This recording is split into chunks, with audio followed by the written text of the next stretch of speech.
syaratul qabul.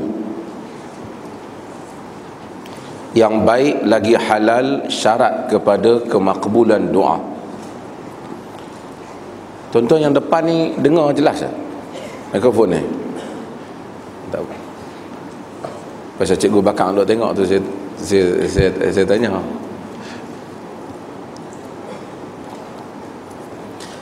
An Abi Hurairah radhiyallahu anhu qala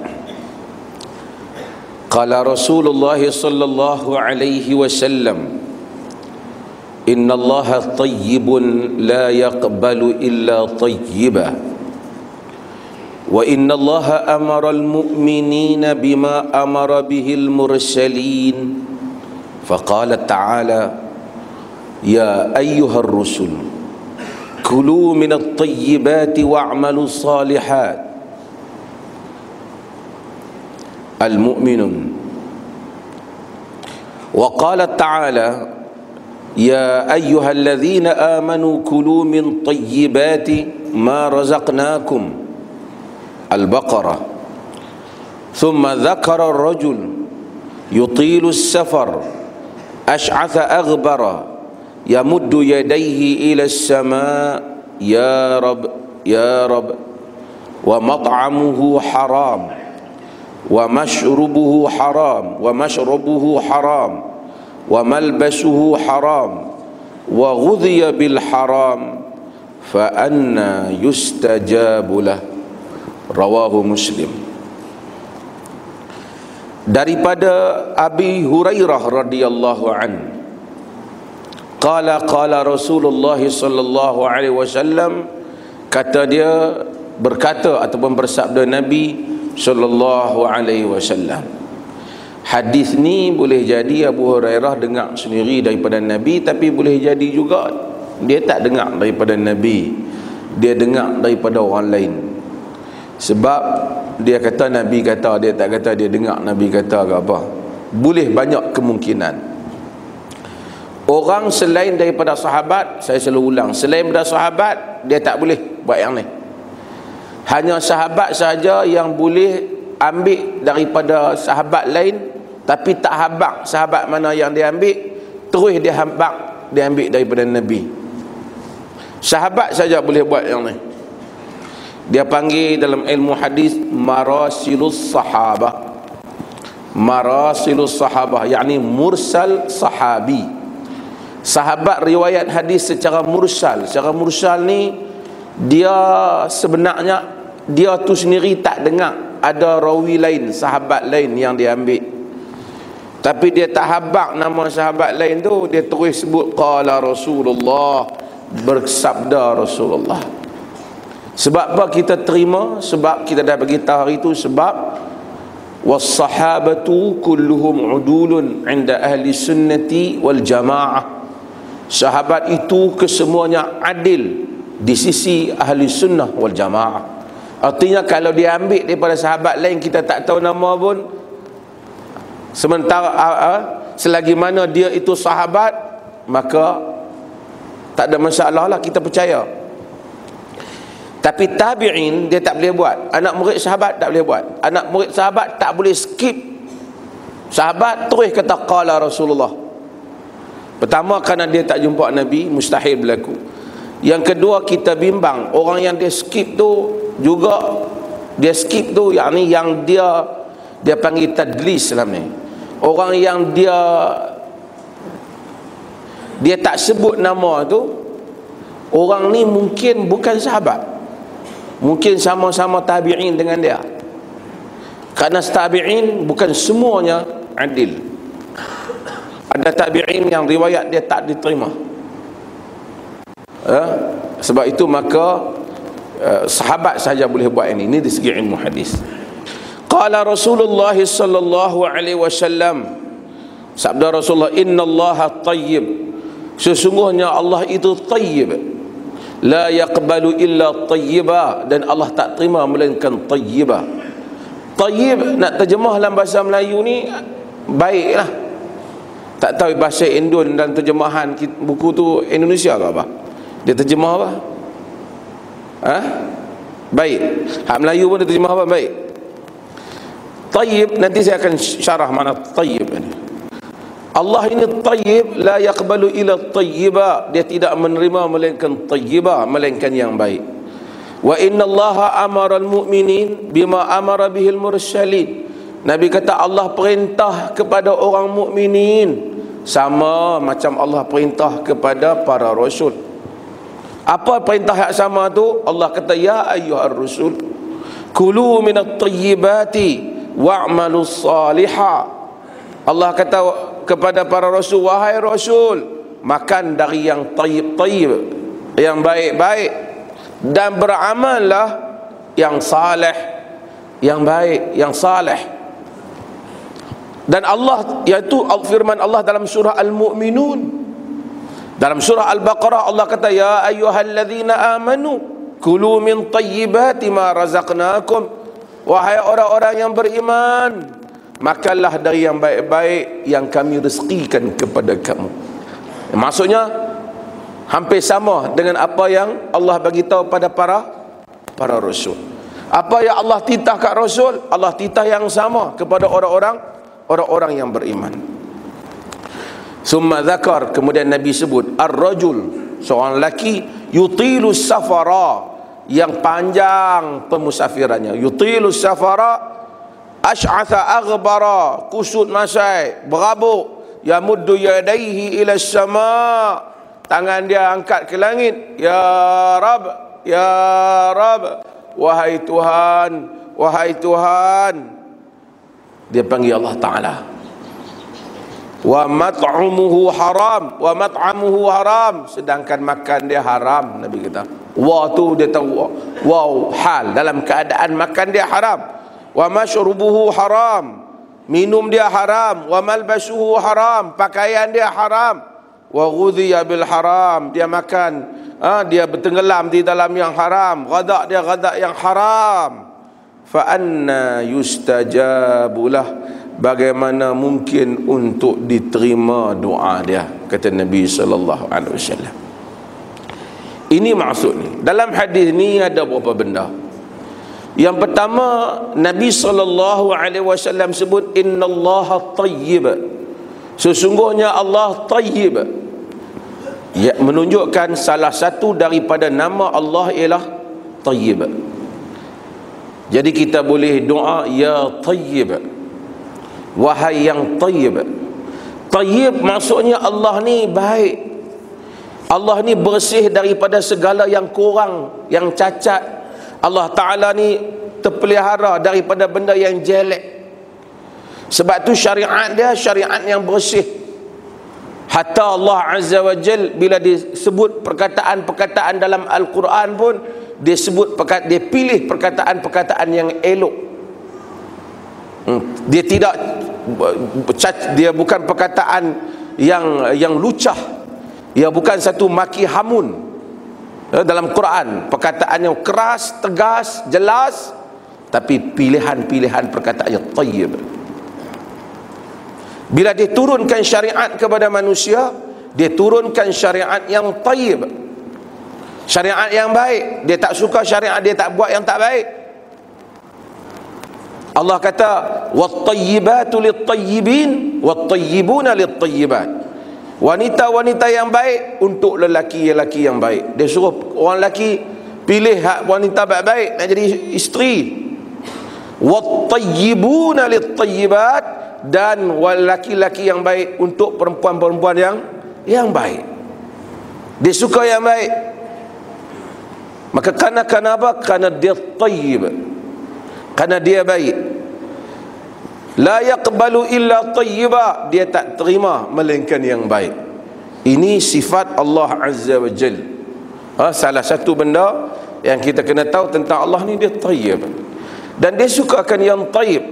Al-Quran kata ilaihi yas'adul kalimut tayyib wal amalu salihu yarfa'uhu. Diangkat kepada Allah itu kalimah yang tayyib. Kalim, Ibn Taimiyah rahimahullah ada kitab Al-Kalimut Tayyib. Dia angkat pada Allah itu kalimah yang tayyib. Wal amalu salihu yarfa'uhu, dan amal saleh mengangkat. Allah angkat amal saleh. Dalam satu tafsiran yang lain, wal amalu salih yarfa'uhu, maksud Allah azza wa jal angkat kalimah yang tayyib apabila adanya amalan yang saleh. Apa kalimah yang tayyib? Tasbih, subhanallah. Ilaihi yas'adu kalimut tayyib. Ilaihi yas'adu kalimut tayyib, kepada Allah Ta'ala tu naiknya kalimah subhanallah, naik pada Allah. Khafifatan ala lisan, thaqilatan fil mizan, ringan di lidah. Dua benda yang ringan di lidah tapi berat pada timbangan. Subhanallah bihamdihi, lagi subhanallahil azim. Dua benda. Yang ni subhanallah, kita ada subhanallah. Manusia sibuk, sebab tu dia kena peruntukkan masa untuk sebut kalimah yang tayyib. Lepas salat fajar, sebelum dia mula amalan yang lain. Sebab tu Nabi ada banyak wirid dan zikir Nabi. Nabi duduk, Nabi baca panjang zikir Nabi. Sebab apa? Kalimah tayyib. Allah suka kalimah yang tayyib. Kalimah yang tayyib termasuk juga subhanallah, masya Allah. Dengar orang bersin, alhamdulillah, kita kata yarhamkallah. Kalimah tayyib. Kalimah tayyib semua naik kepada Allah. Dan amalan saleh angkat kalimah yang tayyib. Allah suka yang tayyib. Sebab itu banyakkan kalimah yang tayyib. Subhanallah, la ilaha illallah wahdahu la syarika lahu, lahul mulku wa lahul hamdu, yuhyi wa yumiitu wa huwa ala kulli syai'. La haula wa la quwwata illa billah. Tak payah ada, tak perlu upah orang, tak perlu pi belanja. Sebahagian orang dia pi upah orang. Orang belum buat duit. Ada orang jual tasbih. Dia tasbih tu dia jual. Dia kata saya ada tasbih 70,000 saya dah buat. Siapa nak beli boleh bagi kat mayat-mayat mana. Na'udzubillah. Bukan bahan jual. Subhanallah, alhamdulillah, wa la ilaha illallah, wallahu akbar. Kalimah yang tayyib. Jadi sebut kalimah yang tayyib. Jadi duduk saya bukan nak pergi habaq kat orang. Aku hari ni 70,000 dah ni.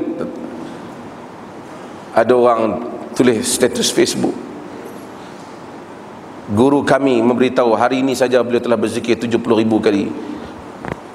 Kalau dia guru yang soleh, adakah dia dah habaq ni? Hari ni aku 70,000 dah ni. Itu bukan kalimah tayyib. Wal amalu salihu yarfa'uhu. Amalan saleh, kalimah tayyib tapi tidak lahir daripada amalan yang saleh, tak angkat kalimah yang tayyib. Yang penting Allah, innallaha tayyib. Jadi kita ya tayyib, wahai tayyib, rezekikan kepada aku yang tayyib. Sebahagian para ulama membezakan antara tayyib dan halal. Sebahagian mereka menyatakan halal satu standard, tapi tayyib halal yang lebih daripada standard halal biasa. Dia kata halalan tayyiba. Ini tafsiran lah, tapi mungkin tafsiran ini mendekati makna halal dan lebih baik daripada halal. Padanya ada wara'. Ada benda halal, petai pun halal juga, tapi tak tayyib. Kan? Makan petai main masjid tak tayyib selalu, kan? Allah suka yang tayyib. Dan Allah kata, alam tara kaifa daraballahu mathalan kalimatan tayyibatan kasyajaratin tayyibah. Tidakkah kamu tengok macam mana Allah Ta'ala buat bandingan kalimah yang baik macam dengan pokok yang tayyib, macam dengan pokok yang tayyib, yang tayyibah, yang baik. Kalimah yang buruk, wa mathalu kalimatin khabithatin kasyajaratin khabithah. Dan bandingan kalimah yang buruk macam dengan pokok yang buruk, khabith. Sebab tu lawan bagi tayyib, khabith. Allah halalkan, wa ahallallahu at-tayyibat wa ahallallahu lakum at-tayyibat. Allah halal untuk kamu yang benda yang baik-baik. Wa harrama alaikumul khaba'ith. Allah haramkan kepada kamu khaba'ith. Orang tanya rokok halal ke haram? Tanya dia tayyib ke khabith? Nak tak dalam kategori mana? Sekarang ni orang duk kalut dengan rokok apa? Vape tu. Hak tu kadar haram tak haram ni kita tak ada fatwa lagi, nak kena tunggu kepada, lihat kepada para pengkaji ni, para pakar saintis semua nak tengok kadar bahaya dia sehingga nak ni. Orang depa kata isap tu mulut bau wangi, tapi tak tahulah kan. Tapi kalau bahaya tak boleh, tapi kadar bahaya tu duk khilaf lagi di kalangan saintis ni. Tapi rokok hak duk ada tu confirm dah haram. Seolah-olah surah abang lah apa semua ni macam lupa rokok hak duk ada ni, duk kalut rokok hak tu. Saya bukan kata tak boleh kalut, macam hak duk ada ni okey, hak tu yang duk kalut haram tu. Hak kawan hak bubuh rokok Marlboro pun dia kata ni vape ni haram ni.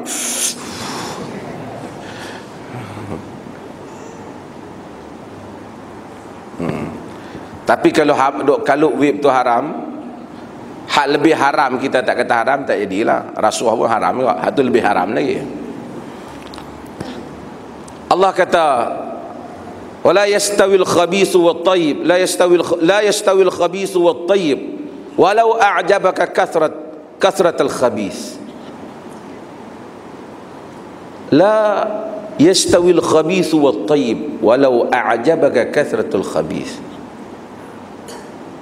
Allah kata tak sama antara yang baik, yang baik al-khabith, dan yang buruk dengan yang baik. Walaupun a'jabak, telah mengagum, engkau kagum banyaknya yang buruk ni. Kita kadang-kadang banyaknya pengikut dia, kagum kita. A'jabaka kathratul khabith, yang keji itu telah mengkagumkan kita. Allah kata fattaqullaha ya ulil albab, fattaqullaha ya ulil albab, takutlah pada Allah wahai ulil albab, orang yang ada fikiran yang matang, la'allakum tuflihun, mudah-mudahan kamu berjaya.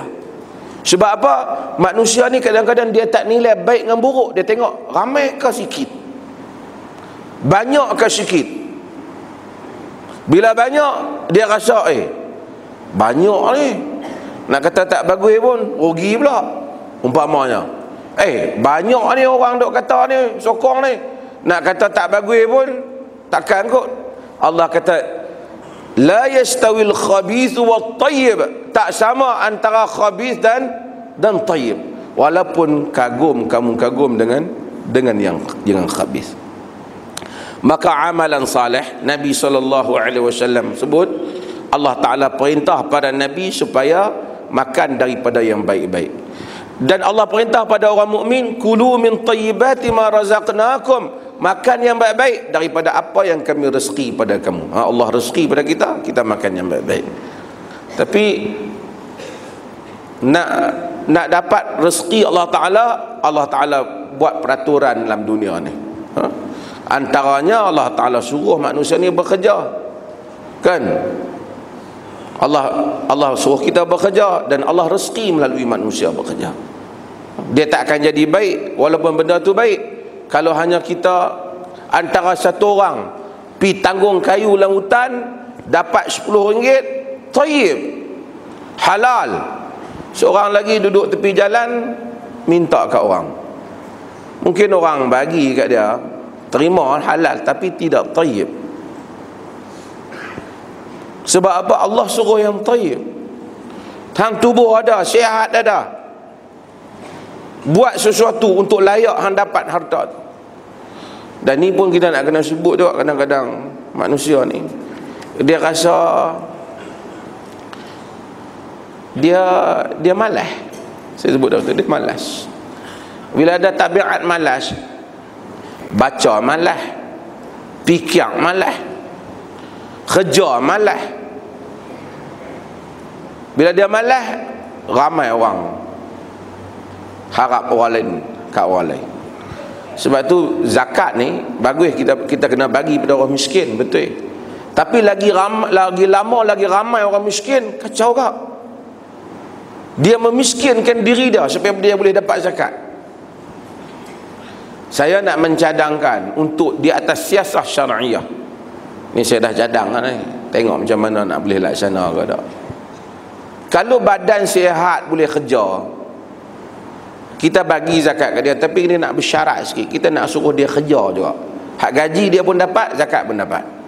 Kalau tidak, dia fikir dia dapat sebulan zakat 500, mana sang pula bagi kat dia 700, dapat pula kono mai kat 1000. Dia pergi kerja RM700, dia kata dia duduk jadi tak payah kerja. Jadi kuih lama, kuih ramai orang yang layak menerima zakat sebab tak ada kerja dan tak mau kerja. Dan ini satu masalah kepada orang Islam. Walaupun kita orang dah tua, miskin, tak mampu kerja, sakit, kita bagi kat dah. Tapi kalau saya malas nak kerja, oh tak boleh. Malas ni tabiat yang dibenci oleh agama. Nabi SAW suruh doa, pagi-pagi kita doa, Allahumma inni a'udzubika minal ajzi wal kasal. Lemah dan malas. Kerja malas, kerja 3 hari, dia dah fikir nak jadi Alibaba, bujang lapuk boleh pergi dapat harta lautan ke apa. Tak mau kerja. Dan kita akan jadi masalah kepada umat Islam kalau semua orang tak mau kerja. Mudah-mudahan selamatlah. Apa maksud Allah Ta'ala tak terima? La yaqbalu illa tayyibah. Allah Ta'ala tak terima melainkan yang baik. Maksudnya boleh jadi, pertama boleh jadi Tuhan tak terima langsung. Terima ni semayang. Semayang yang baik dengan semayang yang tak baik. Allah terima semayang yang baik lah, yang tak baik Allah tak terima. Baik ini dalam semua benda, perkataan yang baik dengan perkataan yang tak baik, kan? Allah terima yang baik. Baik ini banyak, subhanallah, baik. Tapi dia boleh buat lebih baik pada si Allah apa dia cakap? Kalimah yang baik, sebut dalam baiklah, subhanallah, subhanallah, alhamdulillah, alhamdulillah, alhamdulillah. Setengah orang kata dia sampai maqam dah, buah tasbih dia besar ni, sama besar Ansyolin tu. Sekali dia tarik 50, sekali tarik 50, dia tanpa sampai makam jaku ni, sekali sebut dia 50 kan. Taib, Allah terima yang taib, sebut elok. Puasa juga demikian, zakat juga yang demikian. Innama yataqabbalullahu minal muttaqin, sesungguhnya Allah terima daripada orang yang bertakwa. Jadi orang kena persembahkan yang baik. Apa maksud tak terima ni? Boleh jadi Allah Ta'ala tak terima, maksud Allah Ta'ala tak terima ni boleh jadi dia tak bagi langsung, tak sah. Tapi jumhur berpendapat, sebahagian daripada besar hadis-hadis kata tak terima ni tak terima pahala. Contoh, Nabi SAW kata la tuqbalu salatul mar'ah allati zawjuha 'alaiha sakhit. Allah Ta'ala tak terima sembahyang yang isteri yang suami duk marah kat dia. Tapi marah ada sebab lah. Kalau suami tu memang kaki marah, tak ada pasal, kan, marah dia pun saya dah sebut ni. Orang lelaki ni kena jadi lelaki. Tanda suami kita baik tak baik, subuh dia semayang. Kalau subuh semua pukul, ada beberapa kategori. Satu tak semayang langsung, hak tu memang teruk lah. Satu lagi subuh dia pukul 9, pukul 8. Kalau ada hak lain semua dia mangkit awal. Bola dia mangkit awal. Dia marah, pasal apa tak kejut aku? Hari ni apa MU main ni? Oh, sakan dia. Tapi sepatutnya orang lelaki semayang subuh di mana? Di masjid. Jadi isteri kejutkan dia pergi semayang masjid. Lagi duk sihat pergi masjid. Esok dah sakit, tak boleh apa, aku ni bukan tak mau pergi masjid, kaki sakit. Isteri dia kata masa sihat dulu pun tak pergi pun, kan?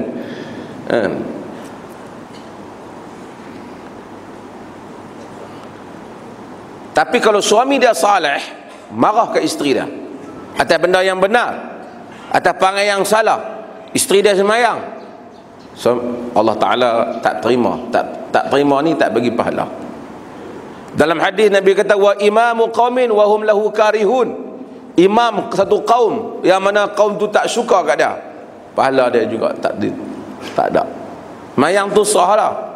Termasuklah orang yang man atakahin, siapa yang mendatangi orang yang tukang tilik, Allah Ta'ala tak terima semayang dia 40 yauman, 40 hari.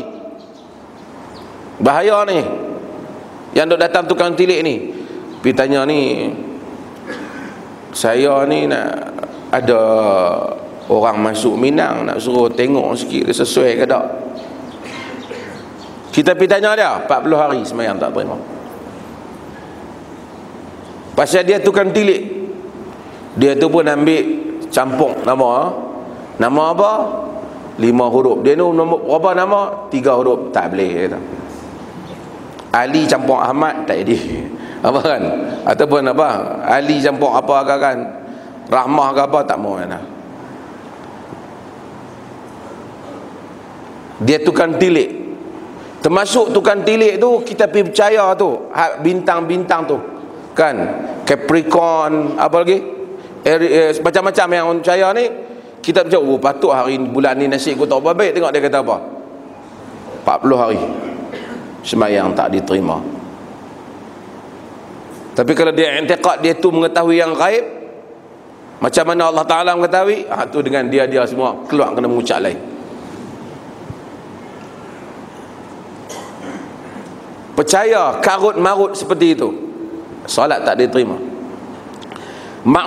Bukan maksud habis itu 40 hari ni aku tak payah solat lah. Kalau hang tak solat 40 hari itu, kes baru pula, kes tak solat, hak tu dosa besar. Dia kalau solat pahala tak diterima sebab kesalahan, tapi kalau tak solat dia buat jenayah baru, iaitu meninggalkan solat. Artinya kalau dia solat tu selamat dia di sudut hukuman meninggal solat tak ada, tetapi pahala solat tak dapat. Sebab tu jangan tilik. Ada orang suka pergi kat bomo, Jahanam. Bomo ni perosak, simple saja. Jin dia tahu 2-3 benda, dia tipu kita. Orang kampung kadang-kadang percaya, kadang-kadang main masjid percaya bomo. Bomo kata bukan orang lain ni buat ni, kawan ni adik-beradik lah juga. Dia mula fikir, duk main rumah aku 3 orang.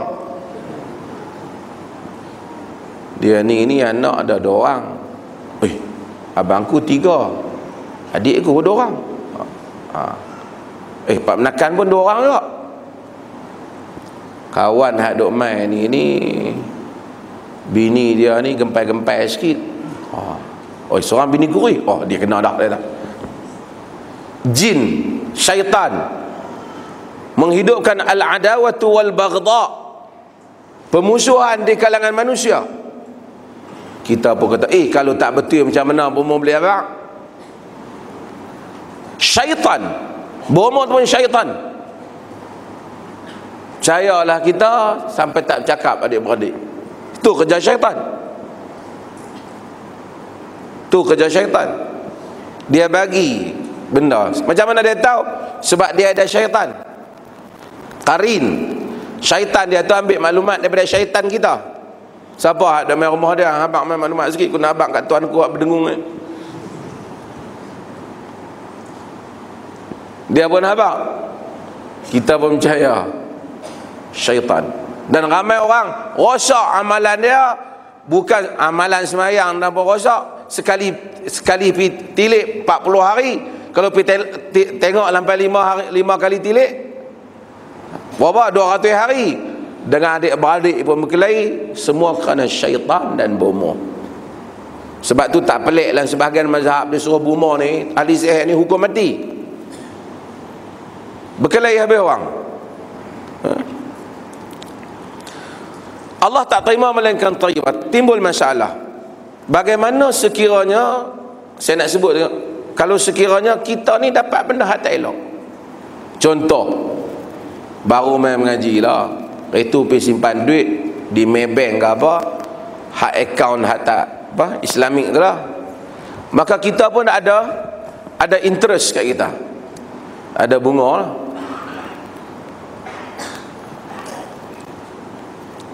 Dapat mai. Ataupun kita meniaga hak lama-lama, cara meniaga tak betul sikit lah. Ada 30-40 ribu. Nak buat macam mana? Wang yang haram yang ada kat kita ni, macam mana kita nak lupuskan dia? Ada beberapa qaul di kalangan para ulama. Yang pertama ialah ada pendapat Atha bin Rabah, tapi pendapat ni tak boleh. Dia kata buang lalut. Tapi yang ni nampak tak tally dengan tabiat agama yang melarang daripada kita rosakkan harta. Ada 5,000 duit bunga. Orang kita kata, ambil duit tu pergi sedekah. Sedekah tu bukan harta kita yang tu. Tengok ada orang miskin, bagi ke dia. Dia ambil. Kita harta tu kita pakai tak boleh. Tapi kita tak boleh sedekah tempat, ataupun kita tak boleh bagi tempat yang ada kepentingan dengan kita. Misalnya kita buat jalan nak masuk rumah aku, atau ada kepentingan kita, tak boleh.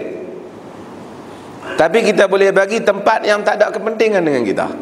Tempat orang awam. Kalau kita kebetulan lalu tu tak apalah, tapi orang lain semua guna yang sama. Bukan semesti bagi buat tandas. Bagi kepada orang miskin, susah pun dia nak beli motor, pergi beli motor bagi ke dia. Nah, ambil duit 5,000 ambil beli motor. Oh, jadi baik yang sebelum ni kedekut ni tak apa bagi tak. Yang ni bukan harta kita. Kita tak boleh kata, tapi yang ni harta yang haram, bagaimana cara kita nak salurkan. Timbul orang mungkin kata, habis tu benda yang haram, nanya orang miskin tu makan yang haram. Tak, dia tak nanya. Yang haram tu mai kat kita, mai kat dia tak haram. Duit ni macam saya kata, dia bukan, dia kira daripada orang tu mai kepada kita atas dasar apa? Daripada orang lain mai kepada orang tu, hak tu bukan urusan kita. Kita tak perlu tanya. Kalau tidak, susah kita tak boleh hidup. Member kita, jom gua belanja makan. Duduk nak makan, aku nak tanya, duit hang halal ke? Tak payah tanya. Orang menjemput kita main makan, main makan di rumah. Saya nak tanya sikit, YB ni, duit YB ni duit halal ke duit rasuah ke? Orang kacau. Kita tak tanya. Kita kira hak dia bagi pada kita tu pemberian. Hak mai kepada dia, urusan dia dengan Tuhan. Melainkan jika zahir padanya kemungkaran, macam dia kata, mai jom belanja. Siapa nak belanja aku? Kemarin baru kena loteri. Tak boleh lah. Hak tu terang. Dia mengajak kita meraihkan kemungkaran. Kalau tidak, tak ada, kita tak tanya. Sebab itu Nabi SAW, baginda haram untuk makan sedekah. Satu hari ada orang bagi sedekah kepada hamba dia, bekas hamba Aisyah, nama dia Barirah. Barirah ni dapat, dan kemudian daging. Barirah ni hadiah daging ni kepada Nabi SAW. Jadi orang khabar Nabi, Aisyah kata kepada Nabi, Rasulullah tu tadi dia pun bagi sedekah kat Barirah. Pasal Nabi tak boleh makan sedekah. Nabi tak boleh makan zakat. Sebab tu siapa yang mengaku dia kaum keluarga Nabi, dia tak makan zakat. Habib tak boleh makan zakat. Sorry Habib lah. Kalau betul keluarga Nabi lah, kan.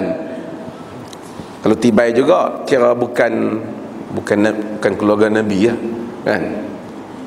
Ada perbahasan fiqh dalam hal tu, saya tahu. Okey. Dia bagi Nabi SAW kata, huwa laha sadaqah wa lana hadiyah. Nabi kata, dia benda tu yang sampai kat dia tu sedekah lah, tapi yang sampai kepada kita hadiah. Sebab dia bagi kat kita atas dasar hadiah. Hari ni saya selalu buat contoh berpuluh tempat, merata tempat. Sebab tu yang haram tu nilai, bukan kertas tu.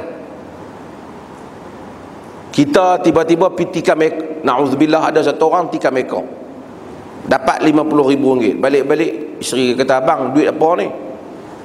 RM50,000 ni cash abang ambil mana selama ni nak balik RM50 membayar? Dia kata, aku tikam kena. Saya tak maulah bang, ni semua duit haram. Hang tak mau tak apa? Dia ambil RM50,000, dia keluar RM50, dia pergi tukar di bank duit 100. Dia buat balik main. Dia kata, duit apa ni? Duit haram tadi aku tukar ada kat bank. Ni duit aku ambil duit bank, aku tukar balik.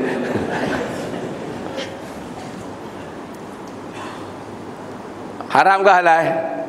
Pasal dia bukan kertas tu, dia nilai tu.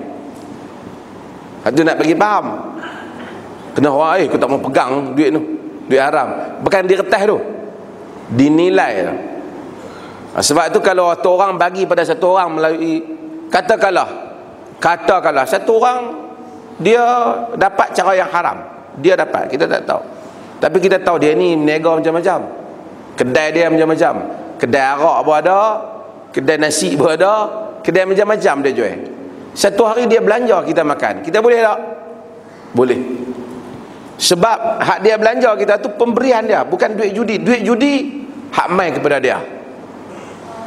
Dan ini kita nak kena bagi faham. Sebab tu Nabi SAW, Nabi terima hadiah daripada raja-raja.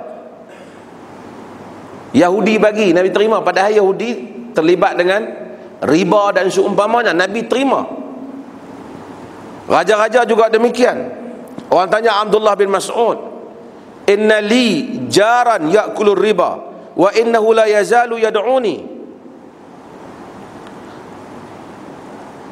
Dia kata, wahai Abdullah bin Mas'ud, aku ni ada jiran makan riba, dia selalu duduk panggil aku. Dia kata, kau pergi makanlah. Dia kata, wa ismu wa alaihi, kau pergi makanlah. Dia kata, dosa dia yang tanggung. Hak makan tu jemputan. Sebab tu kita kalau pergi raya rumah orang, kita tak disuruh tanya, Assalamualaikum, main raya nak makan. Saya ni sejak duk mengaji nak tanya sikit, duit halal ke ni? Oh, tak boleh makan raya rumah siapa? Ha? Okey, untuk itu yang ni nak kita tambah sikit. Suami kerja, katalah suami kerja satu benda, suami kerja tak betul, ada benda haram dia kerja, dia balik duit dia bagi ke isteri sebagai duit nafkah. Halal ke haram isteri ambil? Berdasarkan hak kita syarah tadi, halal ke haram? Halal. Sebab hak haram tu daripada orang tu kepada suami. Adapun daripada suami kepada isteri dan anak-anak, itu duit nafkah yang Allah wajibkan ke atas suami untuk bagi. Dosa suami tanggung. Contoh nak bagi faham, satu orang dia hutang kita, lama hutang tak bayar, mai-mai satu hari, nah 30,000 duit hang hutang itu, aku tahu nak meluat kat aku tak bayar lama. Oh, ada duit hang lah ni. Allah, sekali aku tikam yang 40,000. Dia kata aku tak mau, hampir cari duit lain bayar hutang. Betul ke? Tak perlu. Dia bayar kepada kita hutang dia. Hak duit tu pergi kepada dia judi. Tapi duit hak dia mai kepada kita hutang. Yang ni kita kena bezakan. Dia tak boleh transaksi ni, kalau tidak kita akan jadi pening. Tu saya buat contoh simple. Kita pergi beli satu barang, harga dia RM50. Mai satu orang dia duduk depan kita, dia beli satu botol arak di kaunter, dia pun bayar RM50 di supermarket. Mai kita beli barang pun RM50, bayar RM100. Dia tu pun ambil duit RM50 tadi, bagilah baki duit kita. Kita tak, jangan, ambil RM50 sebelah tu, sebab tu duit saya nampak tadi ni, tu duit arak. Betul ke? Tak perlu. Sebab hak pi kepada dia duit arak, hak mai kepada kita duit baki kita. Tuan-tuan faham tak ni? Kalau tidak, dalam dunia ni tuan-tuan tak boleh hidup. Pipi nak makan, Assalamualaikum kak, order kotel satu, apa nama, teh ais satu. Dia pun anak, kak saya ni orang mengaji, kita nak tanya, kak buat model menega ni duit haram duit halal? Kalau tidak, semua benda kita kena tanya lah. Tak boleh hidup kita. Agama tak suruh macam tu. Agama tak suruh macam tu. Sebab tu dulu ada orang tak faham, dia kata gaji-gaji yang kita makan duit kerajaan ni haram. Sebab apa? Sebab sumber kerajaan macam-macam. Sumber kerajaan macam-macam, tapi mai kepada kita gaji kerja kita. Kalau tidak, kita tak boleh kerja di mana pun. Maka isteri yang dapat daripada suami itu adalah nafkah. Anak-anak yang dapat daripada suami adalah nafkah. Kalau isteri kata, abang, selagi abang kerja ni saya tak mau terima duit abang, tak, dia boleh terima. Ada pula ustaz motivasi TV habang kata anak semua jadi benar. Yang ni tak betul. Kalau anak benar, pak dia. Pak dia punya kerja pasal apa anak jadi benar? Inilah satu khurafat yang duduk dalam kepala sebagian orang. Lalu dia salahkan budak-budak yang tak berdosa. Tuhan pi hukum anak jadi liak nakai sebab pak punya perangai. Maha suci Tuhan. Tuhan tak zalim pada hamba-hamba dia. Pak punya perangai anak jadi jahat pasal apa? Jahat ni surga neraka. Ini anggapan yang salah oleh sebahagian orang. Yang jahat pak dia, anak tak kena mengena. Pasal apa anak tak boleh? Periksa korang sebab pak dia tu makan rasuah. Ni anak bukan Islam ni, pak dia toki babi pun ada. Dapat 8A, sebut terus lah kan. Nak kata apa? Dia tak kaitan dengan itu. Tapi kalau pak dia warak, pergi cari yang berkat, makan, tentulah wang itu lebih baik. Yang tu kita tak nafi. Tapi untuk Allah menghukum anak kerana perbuatan bapa, mustahil. Bukan sifat Tuhan menghukum budak-budak di atas perbuatan pak dia. Hak nak benar pak dia. Jadi ini pun satu benda yang salah. Syekh Muhammad Saleh Ibn Utsaimin, saya sikit sebelum kita bagi azan, pernah ditanya tentang hal ni. Saya terjemahkan Muhammad Saleh Utsaimin sebut tentang isteri yang ambil nafkah dan anak yang ambil daripada suami. Ni ulama besar Arab Saudi rahimahullah dah meninggal, sebut ambillah nafkah itu daripada bapa kamu. Kamu mendapat kenikmatan, dia pula mendapat dosa. Ini kerana kamu mengambil nafkah tersebut secara berhak. Harta padanya dan kamu tiada harta. Kamu mengambil dengan cara yang benar. Kesalahan balasan dosa ke atas bapa kamu. Jangan kamu gusar. Nabi SAW pun menerima hadiah daripada Yahudi, memakan makanan Yahudi, membeli daripada Yahudi, sedangkan Yahudi terkenal dengan riba dan harta haram, tetapi Rasulullah memakannya dengan jalan yang halal. Maka jika seseorang memiliki dengan jalan yang halal, maka tidak mengapa. Faham maksudnya? So jangan kita kadang-kadang terlebih dalam hal ini. Dr. Qardawi menyebut sebenarnya wang tersebut, yakni wang haram, jika dinisbahkan kepada orang yang mendapatkannya secara tidak halal, tetapi ia baik, yakni halal untuk fakir miskin dan badan-badan kebajikan. Kalau ada duit, katakanlah syarikat judi mana, dia pergi bagi kat rumah anak yatim, boleh tak mereka ambil? Boleh tak mereka ambil? Boleh. Hak judi syarikat tu. Kita kata jangan, nanti anak-anak yatim ni makan depa semua besar, nak kerja nak main judi. Jangan dia buat merepet macam tu. Nabi pun ambil daripada orang-orang Yahudi. Kalau kita pun kalau ada baki wang haram, riba, bank dan seumpamanya, dia kata salur pada fakir miskin, anak yatim, orang yang terputus perjalanan, institusi-institusi kebajikan, dakwah dan kemasyarakatan. Bahkan kalau dia bagi kepada badan dakwah pun tidak menjadi kesalahan dalam hal itu. Bagi azan dulu.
La haula.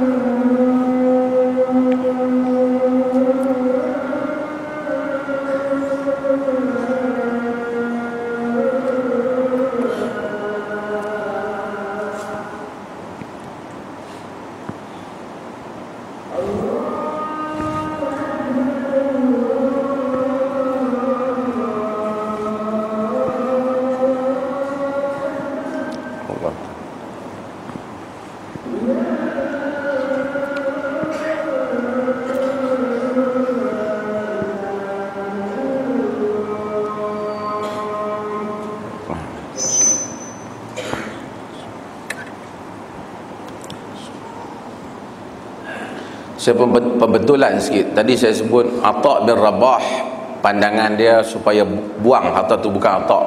Al-Fudail bin Iyad. Fudail bin Iyad. Fudail bin Iyad dia yang berpendapat harta haram ni buang lalu buang.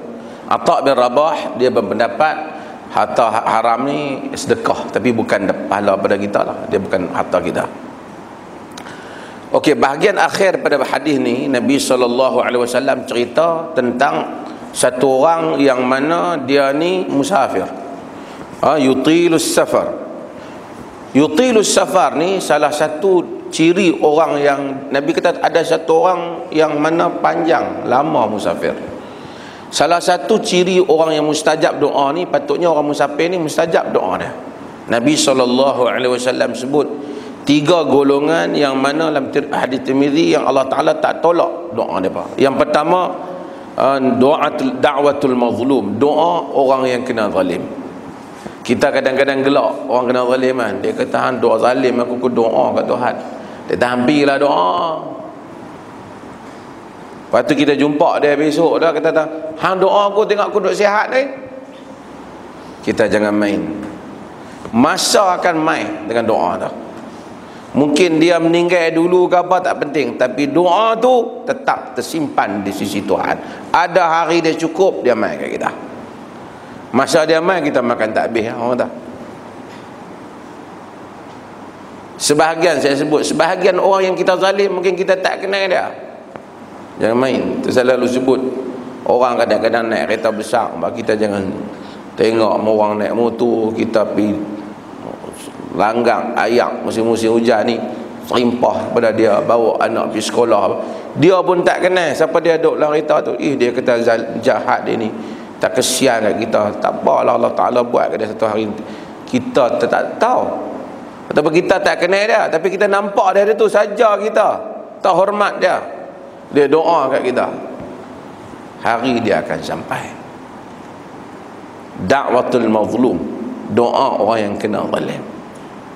Sekalipun kita tengok aku duk pergi masjid, dia akan duk pergi masjid. Jangan. Nabi kata, wa in kana fajiran fa fujuruhu ala nafsihi, dalam riwayat Imam Ahmad. Sekalipun dia fajir, dia jahat, jahat tu pada diri dia, tapi hang zalim kat dia, dia doa kat Allah, Allah terima. Jangan ambil harta orang, terajang orang, sepak orang tak tahuan hala, katuk kepala orang. Mentang-mentang kita boleh kata kawan doa kepada kita, melainkan dia salah sungguhlah kan kita tangkap dia tepi, dia apa, pi ragun ke apa, orang tangkap dia padahal lah ni tak pasal-pasal kita zalim dia. Doa ni mustajab. Satu lagi doa yang mustajab, da'watul musafir, doa orang yang musafir mustajab. Pasal apa mustajab? Pasal ada inkisar. Orang yang musafir ni, sebab tu Nabi kata yutilus safar, lama musafir. Bila lama musafir, tak ada keluarga, tak ada hati sayu, perasaan teringat Allah Ta'ala saja. Contoh orang musafir, bukan kerana musafir tu, tapi kerana inkisar tu. Tapi kalau musafir duduk hotel 5 bintang, tak ada apalah kan. Bukanlah kata tak ni. Tapi orang musafir, maksudnya bila musafir, hati dia, pergantungan dia pada Allah zaman dahulu. Jadi bila kata ya Rab, kenapa kita sebab tu salah satu sebab doa kita tak mustajab, kita doa, hati kita gantung pada selain Allah. Ya Allah, bagilah rezeki pada aku. Kita teringat majikan kita, kita teringat orang kaya mana hak boleh tolong kita. Semua muka ni mai kat kita. Kita tidak membulatkan tawakal pada Allah. Bila kita kata ya Rab, wahai Tuhan tolong, banyak makhluk-makhluk yang mai ke kepala kita yang macam boleh tolong kita. Tapi bila manusia dalam suatu keadaan tak ada siapa dah dia harap, dia harap Allah saja, dia akan tengok doa mustajab. Mustajab.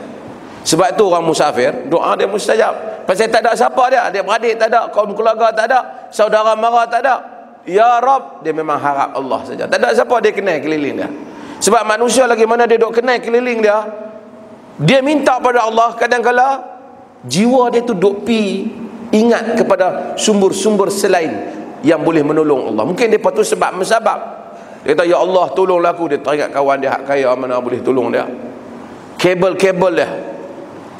Sebab tuan-tuan, itu sebab tu Allah akan tolong orang-orang, wa man yatawakkal 'ala Allahi fahuwa hasbuh. Siapa yang bertawakal pada Allah, cukup Allah baginya. Tawakal maksud dia serah diri dia betul-betul ke Allah. Bukan kata dia tak berusaha, tapi diri dia serah ke Allah. Nak sampai makna tawakal itu, sehingga apabila kita kata ya Rab, mustajab doa kita. Yang tu yang payah. Bukan lidah tak ada, lidah ada, masjid pun ada, pi Mekah pun kerap, tapi duduk depan Kaabah dia sebut ya Rab, dia teringat selain Allah. Dan itulah kebanyakan manusia. Tapi kenapa orang musafir mustajab? Ya Rab, tak ada adik-beradik, tak ada siapa, dia ya Allah. Sebab tu nak membolehkan doa mustajab, inkisar. Orang bagi apa? Pasrah, hancur luluh di hadapan Tuhan. Doa mustajab. Yang kedua, doa al-walid liwaladihi, bapa kepada anaknya. Ni sepatutnya kawan ni doa mustajab. Sebab apa dia tak mustajab? Nabi kata aghbara, asy'atha aghbara, kusut masai, berserabut. Menunjukkan orang yang apabila, tuan-tuan, kita semayang istisqa, minta hujan. Orang semayang istisqa, dia tak semayang macam semayang raya, pergi keluar pakai baju baru. Dia keluar dengan keadaan rendah diri kat Tuhan. Nabi SAW sebut tentang orang hak minta kat orang. Nabi kata ruba asy'ath aghbar, boleh jadi kusut masai, rambut kusut masai berdebu, dhi timrain, baju pun buruk, orang nak pandang pun tahu, madfu'un bil bab, ketuk rumah orang tak terima. Lau aqsama 'ala Allahi la abarrah, kalau dia kata ya Allah wallahi ya Rabb, disumpah dengan nama Allah, Tuhan terima. Kita tengok selekeh dia ni, tapi dia bila dia sumpah dengan nama Allah, Tuhan terima. Dia dekat dengan Tuhan. Sebab tu di kalangan sahabat seperti Al-Bara, mustajab, Al-Bara bin Malik, mustajab doanya. Aina kaffaika ya Bara? Sahabat tanya, mana dua tapak tanganmu wahai Bara? Kau dia kata ya Rabb, mustajab. Ada orang doa mustajab, kita tengok dia lebih kurang kita, tapi mustajab. Sebab apa? Dia ada jiwa yang kita tak ada. Kita doa ya Rabb, macam-macam kepala kita jalan. Dia ya Rabb, bulat pada Allah Azza wa Jalla. Patutnya kawan ni mustajab doa dah, betul tak? Dia musafir, dia kusuk masai, kemudian dia yamuddu yadaihi ila syama', dia angkat tangan dia ke langit, menunjukkan antara adab nak berdoa ni angkat tangan ke langit. Bukan semua tempat lah. Ada wirid lepas semayang yang Nabi wirid, Nabi tak angkat. Nabi wirid biasa, Nabi tak angkat. Allahumma inni ala zikrika wa syukrika, doa tapi tak angkat. Tapi Nabi biasanya angkat bila ada doa khusus, Nabi angkat. Sebab tu antara yang Nabi angkat, contohnya Nabi angkat masa istisqa, Nabi angkat tangan. Sahabat kata nampak putih ketiak Nabi, angkat tangan, doa. Angkat tangan berdoa ni sabit dalam hadis-hadis Nabi lebih daripada 70 riwayat. Angkat tangan. Bahkan dalam hadis Bukhari kata wa ja'ala zahra kaffaihi ila as-sama'. Nabi pusing belakang ni, Nabi kalih. Nabi kalih tangan. Belakang ni menghadap naik ke langit. Orang kita kata dia tukar, tapi Nabi pusing tu dalam istisqa. Kerana Nabi minta supaya ditukar keadaan daripada kemarau kepada doa, sehingga perbuatan pun Nabi isyaratkan supaya Tuhan tukar. Tukar supaya bukan ditolak bala macam tu. Maksud dia tukar keadaan. Kerana Nabi tukar selendang baginda dan seumpamanya, Nabi tukar supaya tanda minta keadaan ditukar. Sebab tu doa ada tempat yang Nabi angkat tangan, kita angkat tangan. Lepas semayang kadang-kadang kalau ada benda doa khusus, hari tu kita nak pergi kerja, minta kerja, kita angkat tangan.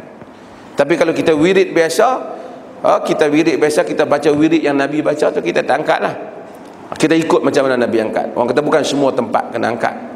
Ada masa Nabi angkat, masa kita sujud kita doa, takkan kita angkat kan? Ihdinas siratal mustaqim doa kita tak angkat. Nak doa nak masuk tandas, tak payahlah pergi angkat depan tandas macam depan Kaabah kan? Dia kena ikut tempat yang Nabi angkat. Macam doa kunut, Nabi angkat. Dan kunut witir, Nabi angkat. Jadi kita angkat. Kata Nabi, innallaha ta'ala hayyin karim. Allah Ta'ala ni hayyi. Hayyi ni Allah Ta'ala ni pemalu, karim. Pemalu Allah ni bukan macam pemalu kita. Innallaha la yastahi an yadriba mathalan ma ba'udatan faman fawqaha. Allah Ta'ala tak malu nak buat perbandingan yang setanding macam dengan nyamuk ataupun lebih daripadanya. Hayyin, hayyi, Allah Ta'ala ni pemalu, maksudnya Nabi huraikan, maksud pemalu ni bukan macam pemalu makhluk lah. Maksud Allah Ta'ala ni tak keluar perkataan yang tak elok dan tak buat benda yang tak layak bagi kebesarannya. Sebab tu bila dia nak sebut tentang jima' dalam solat, dalam Quran, Allah kata aula mastumun nisa, ataupun kamu sentuh menyentuh perempuan. Dia pilih perkataan yang santun. Nabi kata yastahi idza rafa'a ar-rajulu ilaihi yadayhi an yaruddahuma safran khaibatain. Allah Ta'ala malu jika satu orang lelaki angkat tangan kepada dia, dia balas balik dengan kosong dalam keadaan menghampakan. Kalau angkat tentu bagi. Bagi itu Allah Ta'ala bagi itu macam-macam dia bagi. Kadang-kadang kita minta, ya Allah bagilah si fulan jadi isteri aku, dia tak bagi, dia bagi orang lain. Sebab dia tahu hak orang lain lebih baik untuk kita. Ya Allah bagilah hari ni rezeki aku dapat 1000, dia tak bagi 1000, tapi dia bagi rezeki cukup untuk kita, berpada dengan kita. Kerana dia tahu kita duk sangka hak macam kita minta tu dia mai. Sebab tu kita doa ni kita jangan ada ta'addi dalam doa ni, berlebihan melampau. Ya Allah bagilah hari ni orang yang berhutang aku tu mai bayar pagi ni pukul 8.30, lepas dia mai bayar tu dia bagi lebih pada tak bayar. Ya Allah minta rezeki, dan Allah akan boleh mendatangkan rezeki dengan cara yang dia kendakinya, dengan cara yang dia kendakinya. Allah suka ilhah macam lelaki ni, ya Rab, ya Rab. Jadi ya Rab, ya Rab ini sebahagian sebab doa diterima. Pasal ulang sebut ya Rab, ya Rab, ya Rab, pasal ilhah. Amin ya Rabbal alamin, taqabbal minna.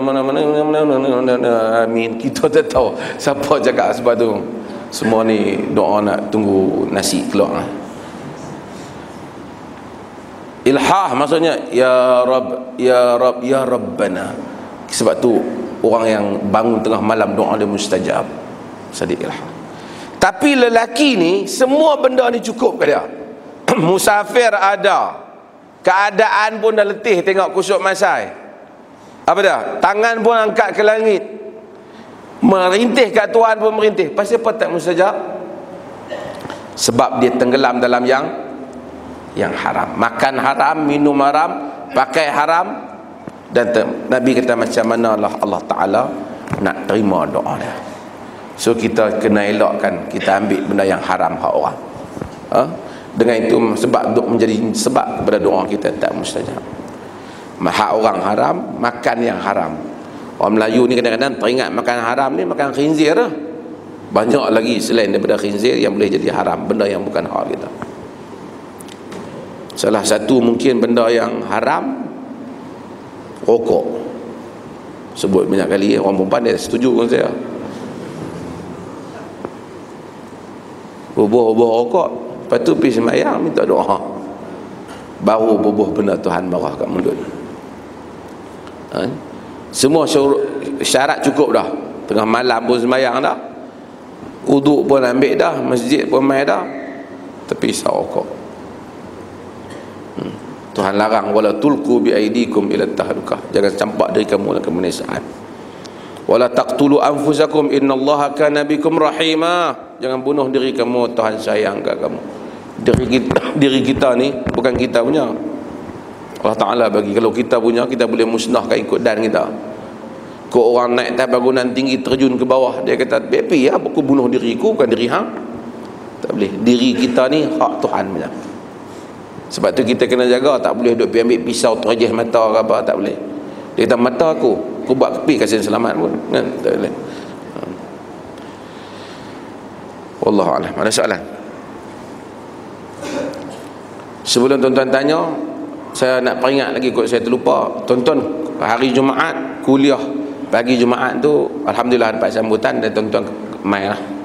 Mula daripada pukul 8.30 mengaji Quran, lepas tu dengan tafsir mai lah mengaji. Saya tahu sebahagian kerja, tapi ramai ni orang yang bukan tua, pencin.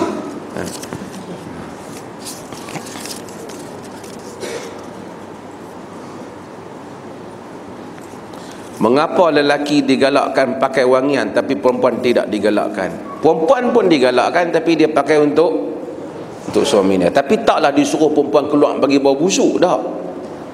Kerana pada wangian ini ada attraction, ada satu tarikan.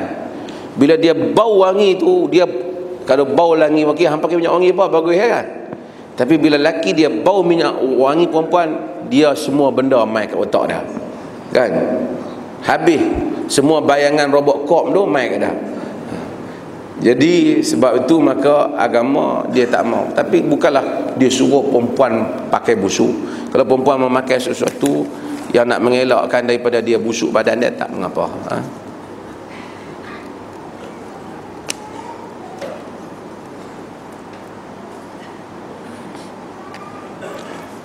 Okey.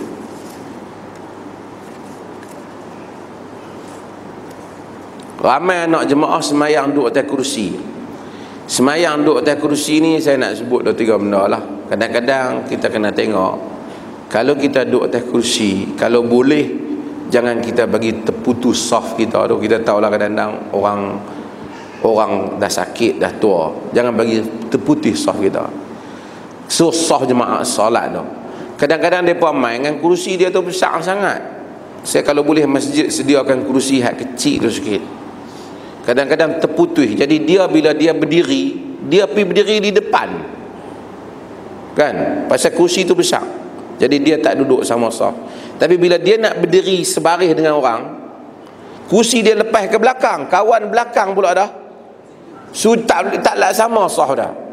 Tapi dia kalau sebab itu kalau boleh dia berada di hujung supaya dia tak ganggu saf. Dia tak ganggu. Dan kalau dia terpaksa buat pilihan antara sah orang belakang jadi tak sama dengan sah dia tak sama, dia kena sah dia tak sama, tak apa. Jangan sah orang belakang tak sama. Sebab orang belakang tak patut tanggung masalah dia. Tak apalah, kita dah sakit, Tuhan uji kita. Kadang-kadang dia tak kursi tu sampai ke belakang, orang belakang tak boleh semayang, sah tu terputus kerana dia ada di situ. Kalau masjid tak ada siapa, tak apalah, satu sah semayang tak apalah. Tapi kalau masjid yang 3-4 sah semayang, dia jadi masalah. Sebab tu kemudian duduk di kursi ni masa kita tak mampu saja. Kalau kita mampu berdiri, kita kena berdiri. Kalau kata aku nak rehat sikit, tak boleh. Walaupun kata kita ni tak mampu, hanyalah nak turun sujud tak mampu, tak boleh nak lipat dah kaki tu, tapi berdiri mampu. Kita kena berdiri ya. Kita tak boleh duduk atas kursi, kan? idza amartukum bi syai'in fa'tuhu mastata'tum, apabila aku perintahkan kamu dengan satu benda, datangilah dengan kadar kemampuan kamu. Berdiri masih mampu, kita berdiri.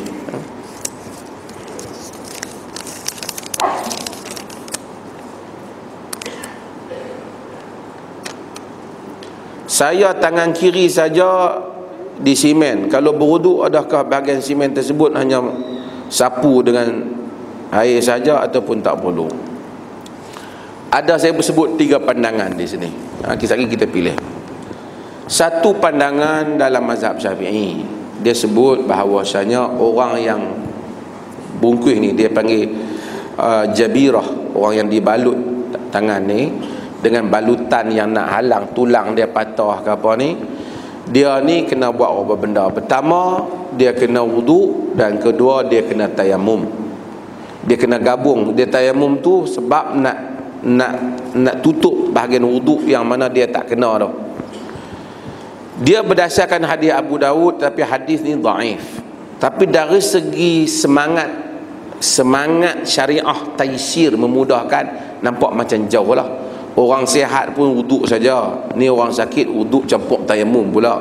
Dalam duk wuduk saja tu pun dia duk rempit, mak dia jenuh duk peringat semayang, suruh wuduk dengan tayamum, pakai tak semayang dah lah kan.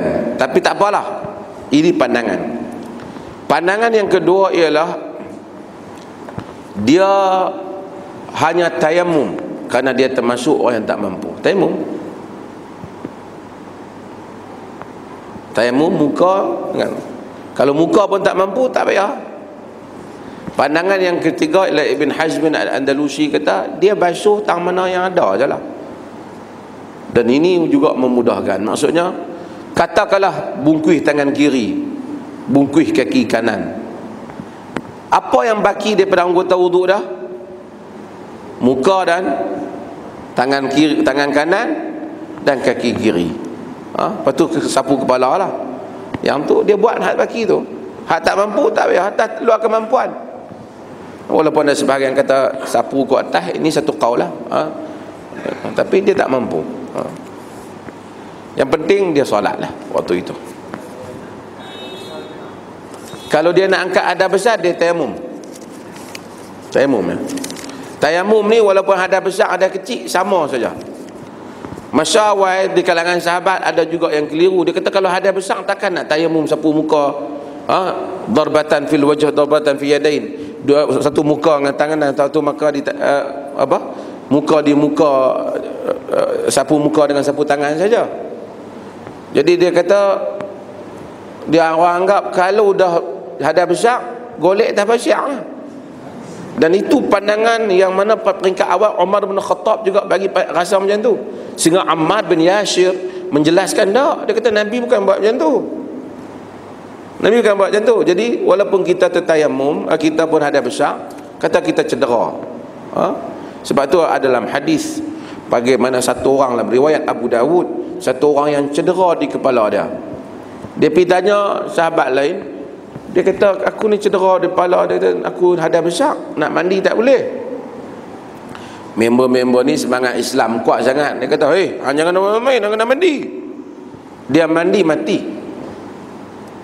Berita sampai pada Nabi dan Nabi marah. Nabi kata qataluhu qatalahumullah. Allah Ta'ala, depa bunuh dia, Allah Ta'ala bunuh depa. Maksudnya dosa lah sisi Allah. Ala inna syifa'ul 'ain as-su'al. Tidakkah ubat kepada kebodohan itu tak erti, itu tanya dulu. Tanyalah. Tapi kita cukup dengan tayamum. Dia cukup dengan tayamum. So juga Amr bin As, dia pergi jadi ketua tentera, dia tayamum. Orang lain semua ambil wuduk, dia dah berhadas besar dengan dia tidur dengan isteri dah. Lepas tu jadi tok imam pula dah. Sahabat tak berhati.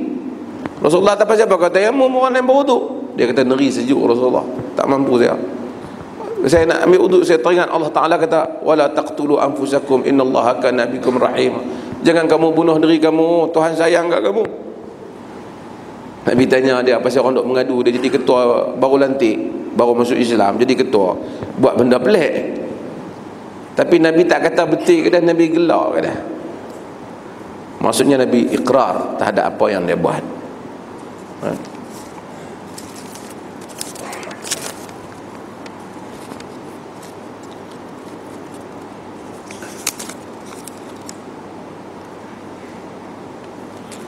Merapatkan kaki. Ada dalam hadis Nabi SAW sebut bahawasanya katif dengan katif, bau dengan bau dirapatkan, kaki dengan kaki dirapatkan, dalam ketika pembentukan saf. Tapi bukan semayang ni dia suruh kita kangkang. Setengah orang dia kangkang macam tak stabil semayang, jadi terkangkang. Semayang ni dia berdiri dengan kadar yang munasyabah, berdiri dengan kadar yang munasyabah.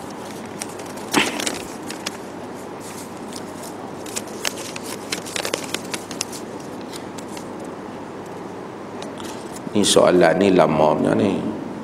Kenapa solat tarawih berjemaah hari-hari di bulan Ramadan, sedangkan Nabi solat tarawih berjemaah apa hari saja kita tak kata bid'ah? Yang ni nak kena dengar, kita syarah panjang dah bab ni. Orang kunut hari-hari subuh sedangkan Nabi buat sementara waktu saja, kita kata bid'ah. Nabi kunut subuh kerana macam mana Nabi kunut yang lain, kunut nazilah. Jadi sebab tu kita tarjih pandangan itu. Zuhur pun Nabi kunut, jadi kita tarjihkan pandangan itu. Sedangkan tarawih Nabi memberikan komentar supaya orang buat tarawih dia. Cumanya dia panggil illah, Nabi tak buat tu kerana Nabi bimbang menjadi kefarduan. Apabila benda ni tak fardu dah, Nabi tak ada, wahyu tak turun, kebimbangan tu tak ada. Ini dah syarah panjang. Al-Imam Syatibi syarah dalam kitab dia Al-I'tisam. Baru 2-3 hari ni sebahagian orang pakai lebay, bubuh selendang nak keluar benda ni balik, kan?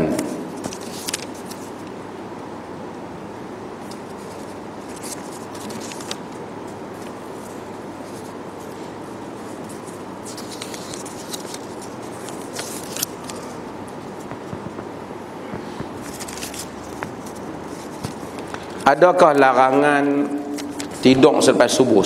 Seingat saya tidak ada hadis yang sahih yang menyatakan tidur lepas subuh jadi gila lah, apa jadi apa lepas tu je. Tapi hadis ada menyebut supaya kita bersegera awal pergi kerja, kan? Tapi ini hal ni tengoklah keadaan. Kalau dia guard belah malam, pas yang subuh dia tidur lah, kan? Kalau dia agak malam, kan? Maksudnya supaya manusia ni keluar pergi kerja.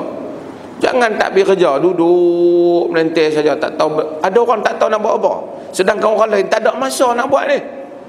Dia kata aku banyak masa, kita tahan pinjam masa ramai kat aku sikit, kita tak ada masa. So kalau suami kita tak ada masa tu, kita suruh bagi masa kat dia.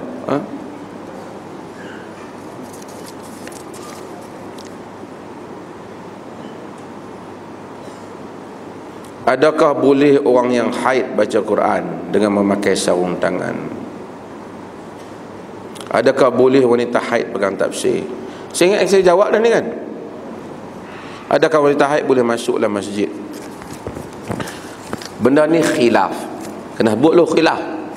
Sagi dia kata, "Oi, pasal apa perlih kata boleh?" Benda ni khilaf di kalangan para ulama. Ramai di kalangan para ulama tak benarkan, tetapi di kalangan para ulama seperti Al-Imam Syaukani dan selain daripadanya membenarkan. Dan mereka menyatakan tidak ada larangan untuk orang haid ni, tidak ada hadis yang sahih.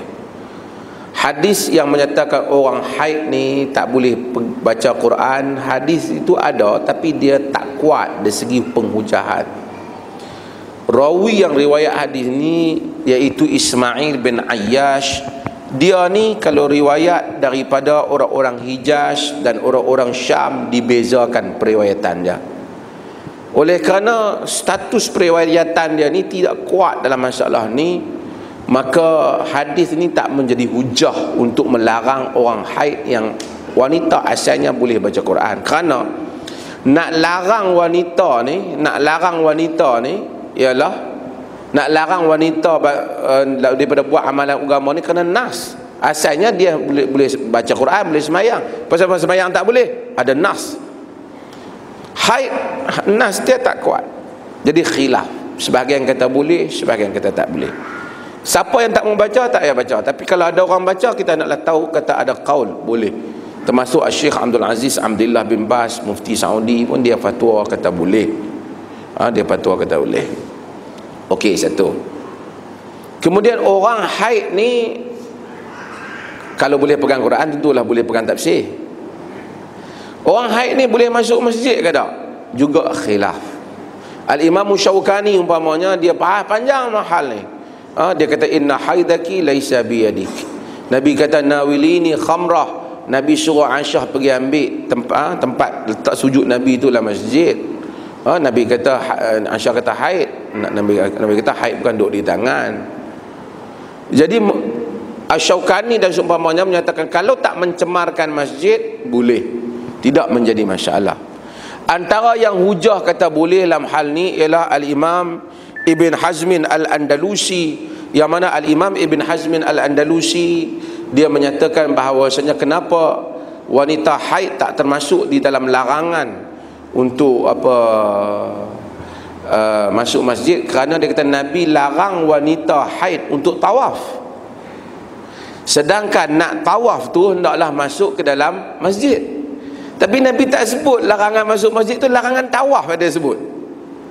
Kalau sekiranya masuk masjid tu haram bagi wanita haid, tentulah yang pertamanya sebelum nak sebut tawaf tu tak boleh masuk daripada awal lagi lah, sebab kerana Kaabah berada dalam Masjidil Haram. Tapi Nabi sebut larangan tawaf. Faham tak maksud saya?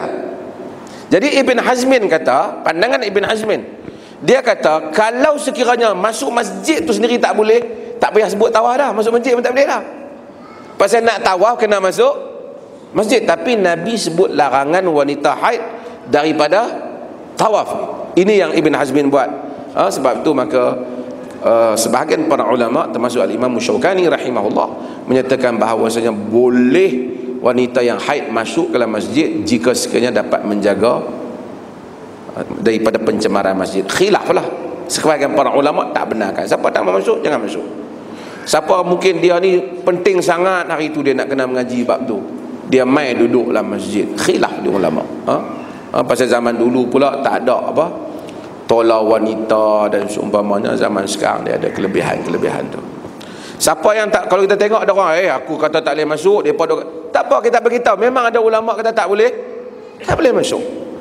Tapi kalau ada orang jumpa ada orang kata boleh masuk, kita kena habang kata memang ada ulama kata boleh masuk. Dia khilaf, dia bukan benda ni macam haram semayang wanita haid. Tu tak ada khilaf. Kau tak ada kata makruh, ada kata boleh, tak ada. Haram wanita haid puasa, tak ada khilaf. Ini semua sepakat. Tapi bab hak ni khilaf. Khilaf kenapa? Kerana benda tu boleh ditafsir 2-3 cara, maka para fuqaha berkhilaf pendapat dalam hal ini. Itu jawapannya. Wa sallallahu ala nabiyyina Muhammad walhamdulillahi rabbil alamin.